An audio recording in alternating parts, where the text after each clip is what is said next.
Caleb, your video title has holidays in it and it's freaking October. Sure, but now's the perfect time to start planning for the holidays financially, specifically the ones within the last month and a week of the year. So today we're gonna look at 6 financial mistakes to avoid this holiday season. Let's get into it.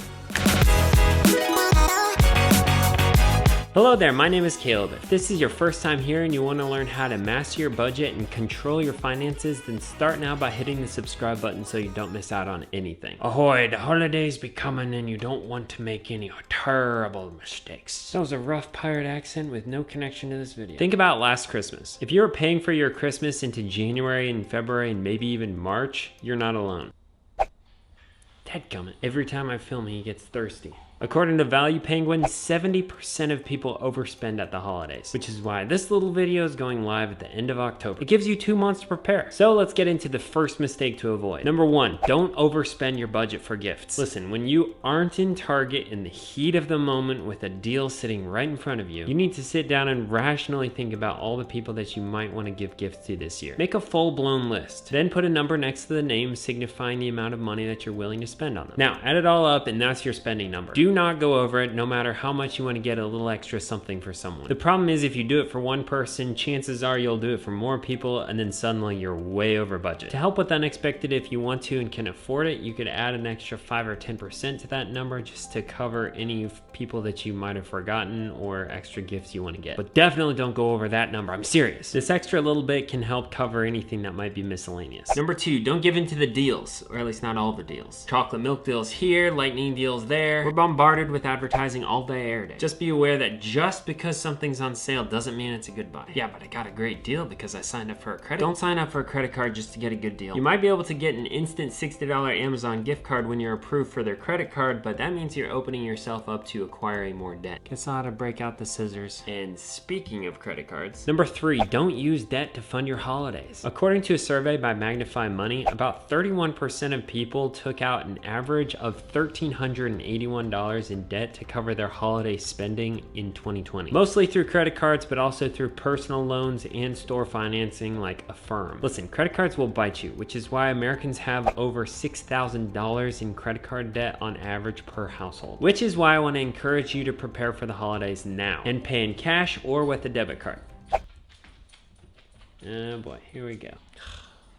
It'll help curb your spending because you won't have the option to pay later. And come January, you won't be regretfully paying off your mistakes. Most kids will forget what gifts they got by that point anyways. Do yourself a favor and pay for everything with money that you actually have. And if you still want to earn cash back with a debit card, you can check out my playlist all about cashback debit cards right here. Number 4, don't dine out more than usual. Okay, to be honest, Bailey and I will probably spend more in dining in the month of December. But it's because we normally budget more for eating out during that month. More activities going on, friends who want to go out together. What I actually want you to avoid is unbudgeted trips to the restaurants or just way overspending on dinner because it's Christmas. A plan goes a long way when it comes to spending. Hence why I encourage a budget all the time on this channel. Number 5, don't splurge with a bonus. The holidays are when people tend to get bonuses if they get bonuses. But be careful about your mindset when you get that extra cash. Coupling that with deals everywhere, it's easy to get caught in a splurge. And I get it, I'm a spender at heart. I don't see a problem with celebrating with a little bit of it, but don't go over the top. Worse yet, don't count on a bonus to cover some of your expenses. That'll be horrifying if your company had a worse year than expected. Now, before we get to the last mistake, you know we gotta thank our sponsor, baseball caps. Well, as great as baseball caps are to keep the sun out of my eyes, our actual sponsor today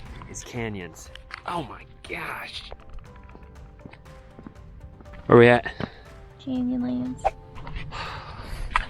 Last one, number 6, don't think every gift has to be purchased. Aside from the first 3, this might be my favorite. There are other gift options for family or friends aside from purchasing something. For one, you can make something with your hands, which is sometimes way more meaningful than what you can pick up on Amazon. Or 2, you can plan to take someone out to experience something together. There are a couple benefits to this one. It might be a little cheaper to do it this way. We gave my dad a hiking trip that ended in ice cream and mini golf one year. Don't judge, he loved it and he's big on family time. The other benefit is it can allow you to put off a little bit of that holiday expense if it's an activity that you're planning to do down the road. I love Christmas and the surrounding holidays and the time off work, but it can be a real burden when you're stressed out about how you're gonna pay for all things holiday related. So prepare now and get your saving muscle ready and make this a year to remember.